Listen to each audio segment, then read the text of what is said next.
За одоо мэтгчнээсээ төгшүүрх.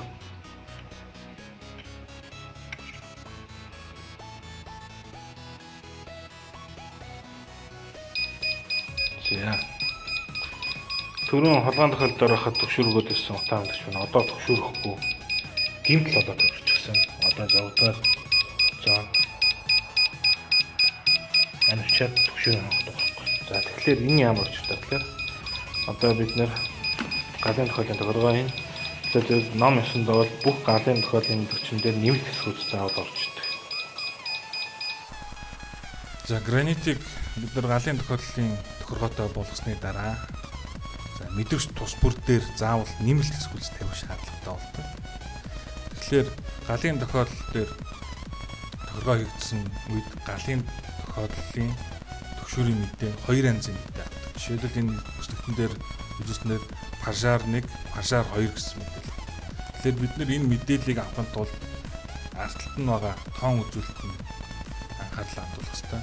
Хэрвээ пажар 1 гэдэг мэдээлэл авъя гэх юм бол тухайн бүс дээр маань төгшүүрийн үед 1.8-аас 3.6 км эсвэл 9-өөс 10 км сүүлцтэй байх ёстой байдаг. Пажар 2 дээр нь болохоор 0.9-өөс 1.7 км эсвэл 11-ээс 15 км гэсэн байдаг.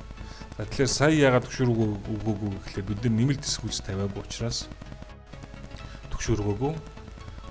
За тэгэхээр төгшүүр өгүүлэхийн тулд бид нар одоо гранитынхаа зааврын артлын хуудсан дээр байдаг схемийг маш анхааралтай харах хэрэгтэй.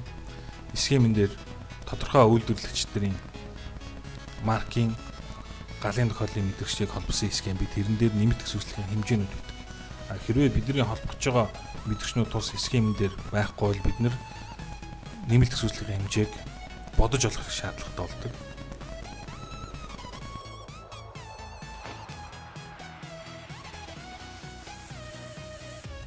За би мэдрэгчин дээр 500 омгийн нэмэлт хэсгүүцэл хийсэн. Одоо бүгдээрээ туршиж үзсэн.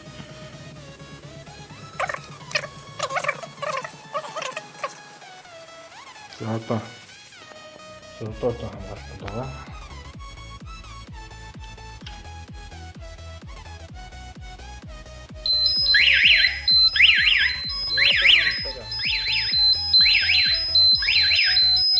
Пажар манай сайд одоо донос төгсөж байна.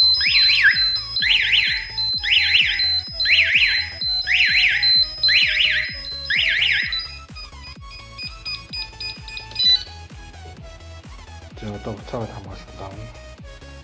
За энэ хоёр маань нэмэлт хэсгүүцлэхгүй байна. За одоо нэмэлт хэсгүүцэл хийгээгүй доноос төгшөөрөх.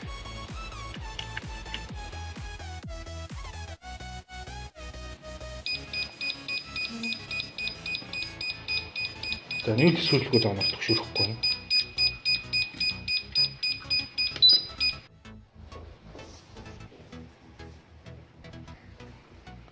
За ингээ бүх мэдрэгчин дээр нэмэлт хэсгүүцлүүд өгчихсөн. Энэ дээр 500. Энэ дээр муу ялгаагүй 500.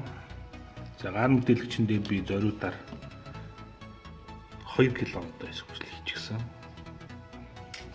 За энэ дулаан мэдрэгч маань өөрөө гарниттайгаа нэг үйлдвэр их учраас энэ дулаан мэдрэгчин дээр нэмэлт хэсгүүцэл хийх шаардлагагүй шууд ажиллана. За нөгөө хоёр өөр үйлдвэрлэгчийн дулаан мэдрэгчин дээр за энэ жишээлбэл кадет байна. Кадет дээр л 500 омгийн хэсгүүцэл хийж өгсөн. За энэ 103 5.4 гэдэг мэдрэгч энэ дээр харин 2 омгийн хэсгүүцэл хийж өгсөн. 2 км хэсгүүцэл хийж өгсөн. 500 омгийн дээр нэгдүгээрт ажиллахгүй. За тэгээ одоо төгшөрөж би энэ яг бичлэг хийхэд тулд хонхоо салгачихсан байна.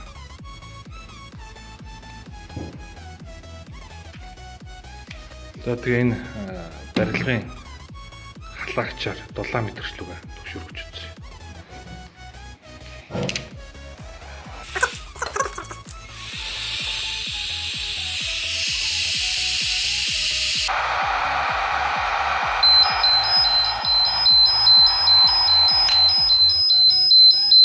Яг мэдрэгчин дээр бол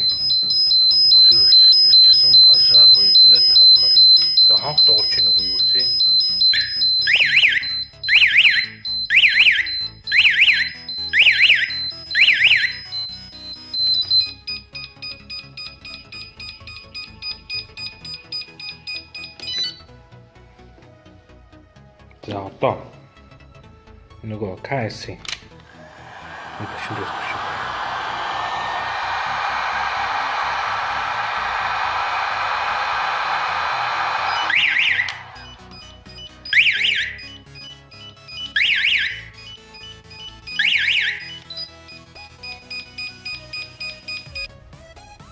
Гар мэдээлэгчин дээрээс.